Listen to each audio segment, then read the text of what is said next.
Today's deck is gonna make you for joy. If you like drawing cards, big mana, and combos, then this is the deck for you. Today's deck tech was suggested by PsyduckLord, so PsyduckLord, I hope you enjoy.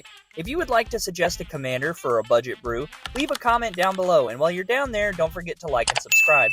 It goes a long way to supporting the channel, and I appreciate it greatly. Helga Skittish Seer is a 3-mana Bant, green, white, blue, 1/3 legendary creature frog druid that says, whenever you cast a creature spell with mana value 4 or greater, you draw a card, gain 1 life, and put a +1/+1 counter on Helga Skittish Seer.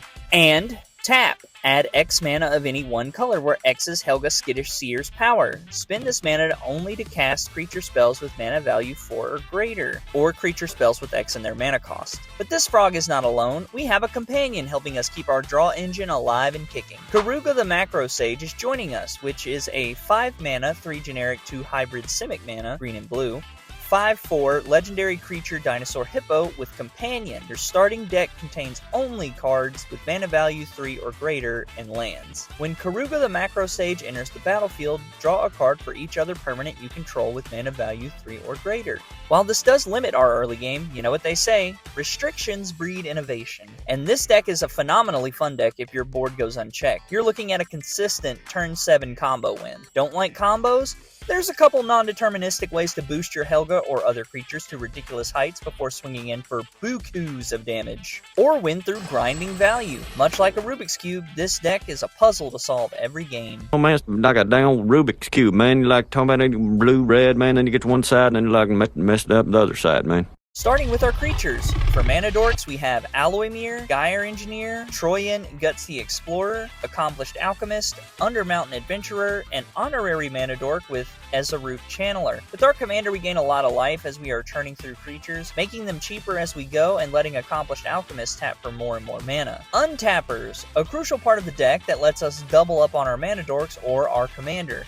Clever Conjurer, Hyrax Tower Scout, Village Bellringer, Vizier of Tumbling Sands adds extra redundancy because you can cycle it away and get an extra untap when you need it. Breaching Hippocamp, Sparring Zombie, Peregrine Drake might not untap our creatures, but it helps keep our lands around, and Tolarian Kraken, which helps us combo off or tap down our opponent's stuff so we have a clean attack. One good card deserves another. Up next we have Clones. Clones let us copy cards that might not be 4 mana and turn them into 4 mana.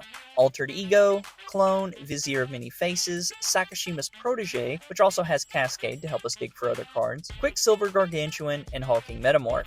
Like any good club, we have Bouncers, Mist Raven, Separatist Void Mage, Avon Surveyor, Angler Drake, Hullbreaker Horror, thank you Innistrad Master for the reprint.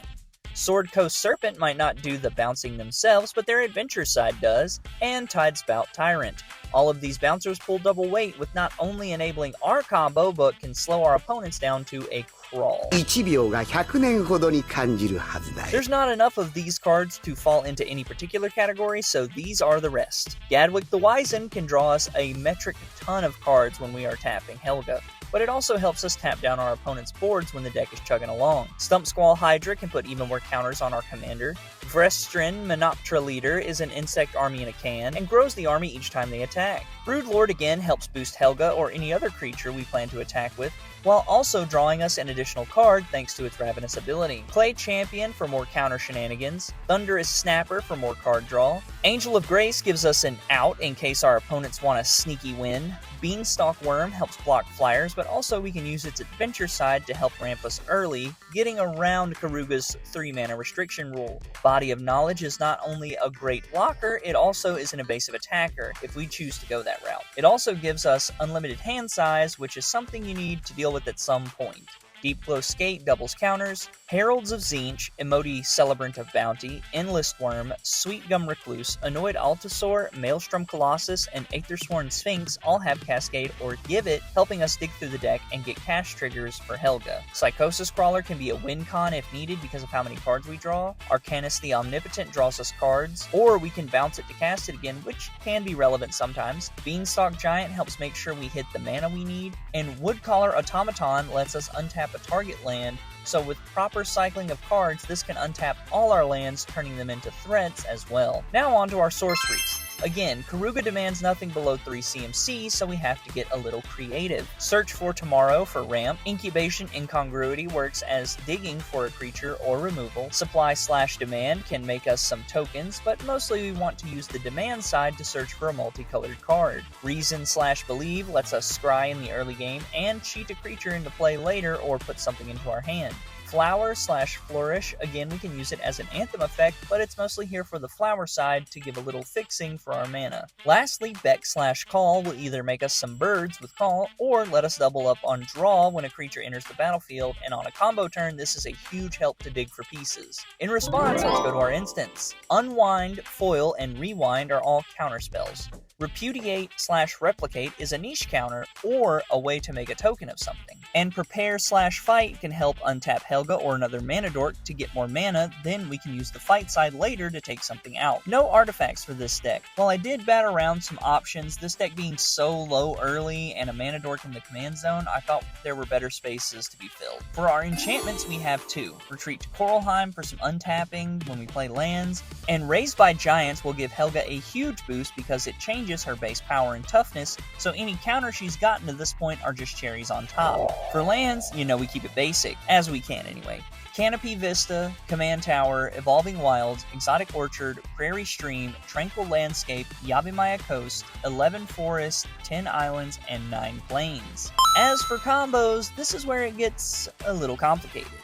This deck will win in one of 3 ways. Draw your whole deck while draining with Psychosis Crawler. Combat damage, boosting a couple of creatures that will be able to attack to big enough levels that they can one-shot any opponent. And lastly, by bouncing all your opponent's permanents back to their hand, sending them to the Stone Age while we cruise along to victory. Almost all of these will use some variation of the combo I'm about to go over. For the first combo, you're going to need Tidespout Tyrant or Hullbreaker Horror, any 4-cost creature, an untapped target creature, and Helga. Cast your Tidespout Tyrant and draw from Helga. Cast your untapped creature to untap Helga. Depending on the casting cost of that creature, draw another card. For this though, let's say you use Breaching Hippocamp. Then cast your creature, returning your untap to your hand, and draw a card. Then cast your untapped creature, returning the other creature you just cast and untapping Helga. Tap Helga for mana, then cast the 4+ creature again, and return the untapper. Do this until Helga is tapping for ridiculous mana, then you can start bouncing opponents' permanents, clearing the board for a finisher. Of course there are other combos in the deck, but they all have a stopping point where this is the only infinite. The deck currently clocks in at about $18 at time of recording and is a fantastic deck to play if you like solving puzzles. If you like the deck and want to upgrade, lands. I can't stress this enough. Any of the untapped lands or even triomes, it is imperative you get Helga on turn 3 to get the clock going on your opponents.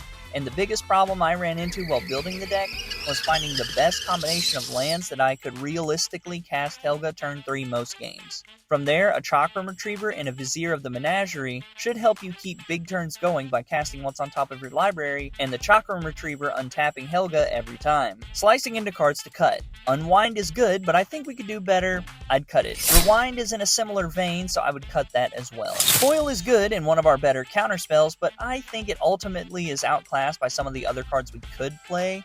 I'd cut it. If you're replacing lands, just look at the colors they tap for and make your best guess. I'm sorry I can't be more specific, but I don't know what lands you're looking at.